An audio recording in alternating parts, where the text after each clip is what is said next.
Welcome to the May 15th edition of Colorado Inside Out post-game, a special web exclusive production here on Channel 12. Let's get a quick take on the City of Glendale's City Council attempting to use eminent domain to gain properties for their 180 project. Patty Cahoon from Westward. While it's a little town, Glendale comes up with some fantastic big stories. What'd you make of this week's? Well, and it had, by all reports, the strangest city council meeting ever seen in Colorado Tuesday night, where they started talking about eminent domain. You've got the mayor of Glendale, Mike Donovan, who ran for governor as a libertarian. And eminent domain really does not fall into any tenets that libertarians approve of. Glendale is doing just fine. I mean, obviously, anything along Colorado Boulevard, that property is valuable. If someone wants to develop it, they can go buy it from the rug store that has been there for 6 years. There is no reason that property has to be condemned for the Glendale 180 project. David Kopel from the Independence Institute and DU Law School. There's the eminent domain argument. There's just how bizarre everything can be in Glendale. Take your pick.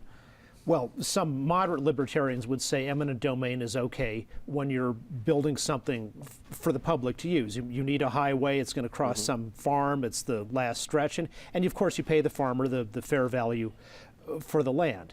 But Glendale is going along with what's become the norm in a lot of government today, which is kleptocracy, that is government by thieves. You have a rug store, and you want to have the government thinks it'd be good to have a movie theater there instead. The solution is the movie theater buys the property from the rug store at a price they mutually agree on.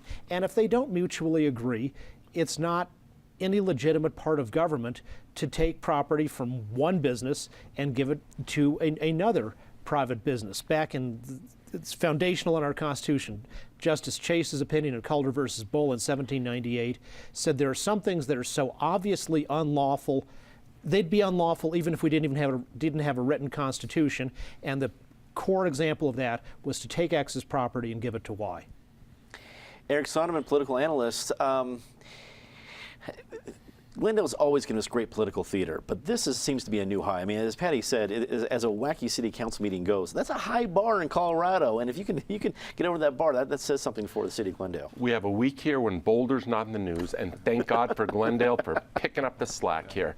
To David's point, I mean, David's the constitutional lawyer. I'm certainly not a lawyer of any kind here, but we had the Kelo decision of 6, 8, 10 years ago, which when countered to this case from centuries ago that David mentioned.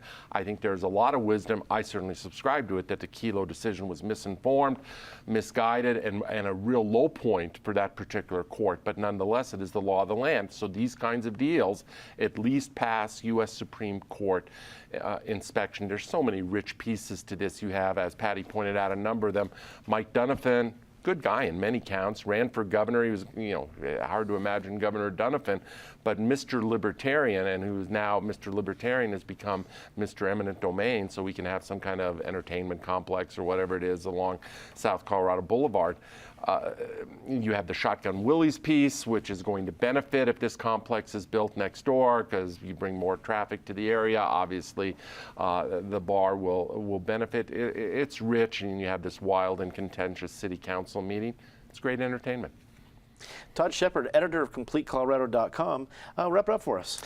My partner in the website, Justin Longo, also works with this group called Liberty on the Rocks, libertarian organization, and they actually had Mike Donovan in to talk to the group last fall during the campaign and so forth. And, as Justin reports it to me, Mayor Donovan would give these really rousing libertarian speeches, and then the libertarian group would say, well, what about this Rugby Town USA and the way you used some of the property in Glendale to create this Rugby Town USA?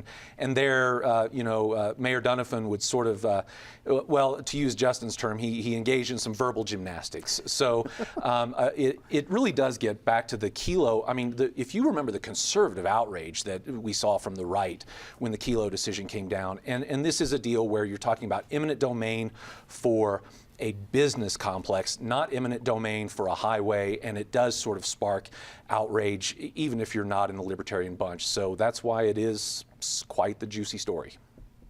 That's all the time we have for Colorado Inside Out postgame this week. Leave us a comment, tell us what you think. For everyone here at CPT12.org, I'm Dominic Dezzutti. Thanks very much for watching.